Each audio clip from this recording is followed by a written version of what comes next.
A Fine Mind. A Pride and Prejudice Novella. Sweet Sentiments, Book 3. Written by Alix James, Nicole Clarkston. Narrated by Megan Green. 1. Darcy covered his eyes and drew another deep sigh.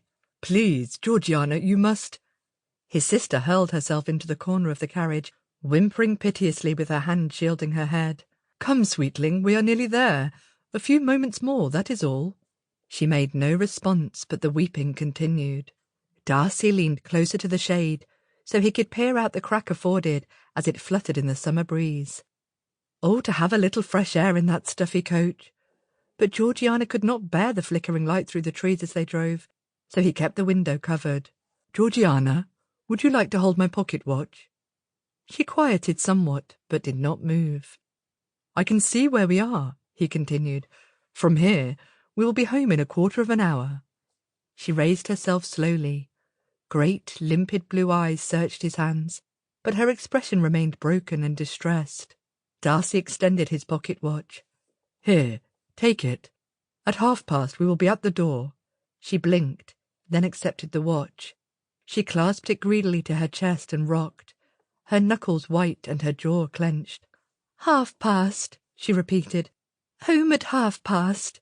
She jerked up the watch to examine the position of the minute hand. "It is not moving." "It will move more quickly if you look at it less often," he chided gently. "It is a beautiful day today. Would you like to look out for a moment?" He knew better than to expect an answer to that. She was rocking again, staring at the squab behind him, and chanting, "Home at past."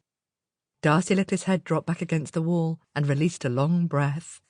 He had hoped they could have got home before the misery struck.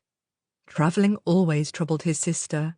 The movement, the change, the lack of certainty in her surroundings, and especially the random shocks of light from the window as they passed wooded areas. Even the different food from the coaching inns would unsettle her, so he had learned to keep a few familiar provisions from cook in a basket. The first day was usually tolerable, and sometimes the second. She had been getting more comfortable in recent years, and a year ago they had managed an entire journey from London to Pemberley without suffering. That was before George Wickham scared the life out of her. Now, Darcy closed his eyes and permitted himself a guilty moment of peace.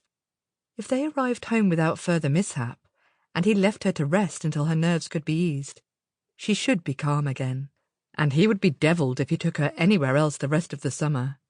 Besides, there was nothing south of Derbyshire for him anyway. The wheel struck a bump in the road, and Georgiana emitted a cry. "The watch! Past! Is it past?" She scrambled down to search the floor for the lost watch, trembling as if the dropping of it meant the time would spin backward. Darcy bent to pick it up, and he dangled it before her. "Not yet. 5 more minutes and you will see the house." She was panting, her eyes frantically darting around the carriage. "I want to get out, William. I need to get out, please."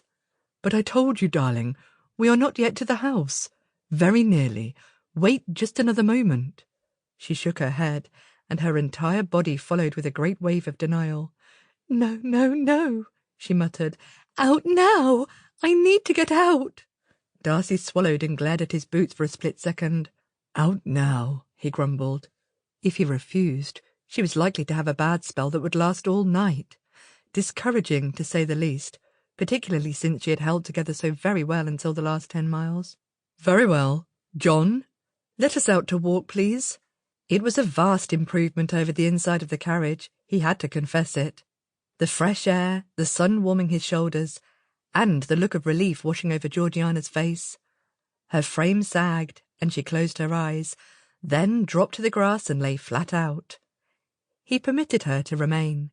What were a few grass stains when it was the most relaxed she had looked all day?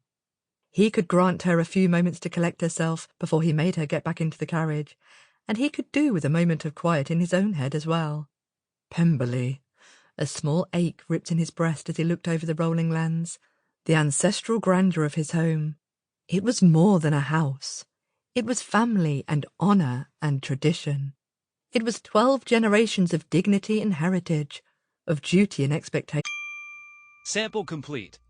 Ready to continue?